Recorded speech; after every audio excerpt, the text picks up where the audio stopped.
So now, after being at the publishing house for, as I say, a little more than 11 years and working with publishers and editors and marketers, publicists, designers, salespeople, bookstores, advertising managers, authors, agents, and just about everyone associated with bringing a book to the marketplace, I think I've come up with a pretty good assessment and strategy of what it takes to make a book succeed. Now, everyone has their own definition about what success means, so I want to share my definition with you. A successful book campaign is where the author, the publisher, and the bookseller, the book retail outlet, join forces to maximize the book's ability to hit the targeted audience. I mean, that's really what it's all about. It has to be a collaborative effort, supportive environment, and an exchange of ideas. And ultimately, the success will be equated to the number of books sold.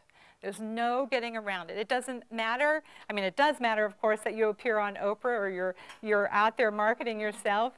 But I can tell you as a sidebar, I've had authors appear on Oprah that were not on the bestseller list. So go figure. But anyway, it will be equated to the number of books that are sold. And you can't get past that fact. That's why publishers produce books. That's why bookstores buy and sell them. And that's why authors write them. However, there are strategic factors in winning a book campaign. And that's why I've written 101 author tips. And while the list could be longer and is always changing and evolving, the direction that the book contains, if you follow it, will definitely generate sales. My overall intention, and this is from my heart, is to help authors have a better sense of what the business of writing is all about. About 50% of creating a successful book campaign is developing rapport with the publisher, the media, and the bookseller, or the book retail outlet, and understanding what you can actually expect from them.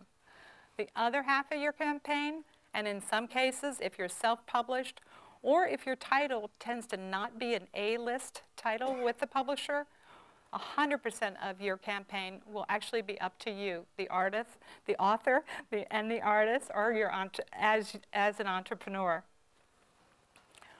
Working with over 4,000 authors, my experience has shown me that a very small percentage of them actually realize that they have to take the lead, or at the very least, share in publicizing, promoting, and selling their book.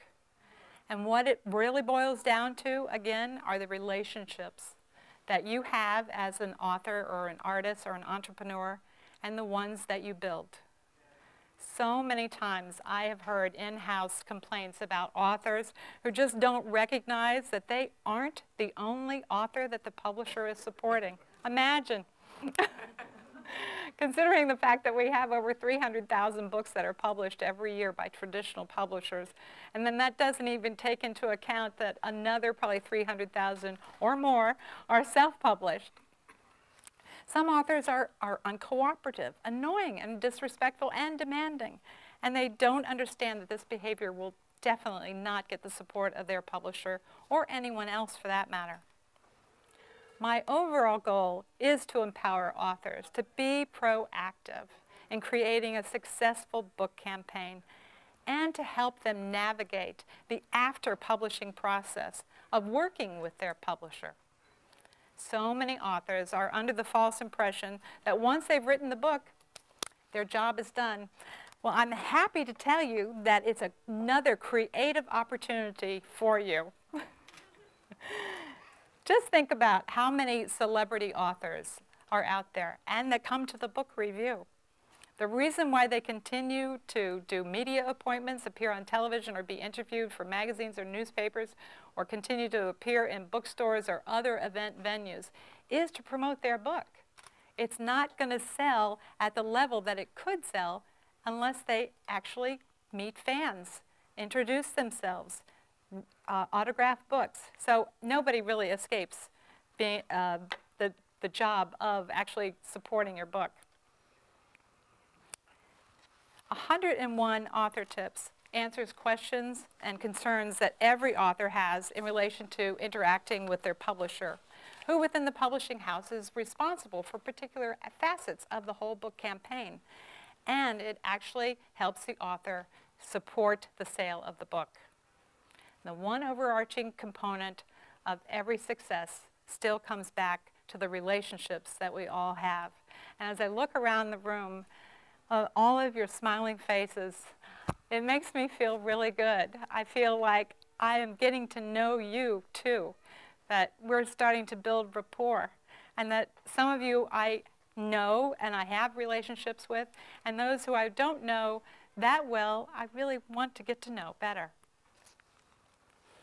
The author actually has to start with a relationship to themselves, being honest and transparent, and then take that self and build relationships with others.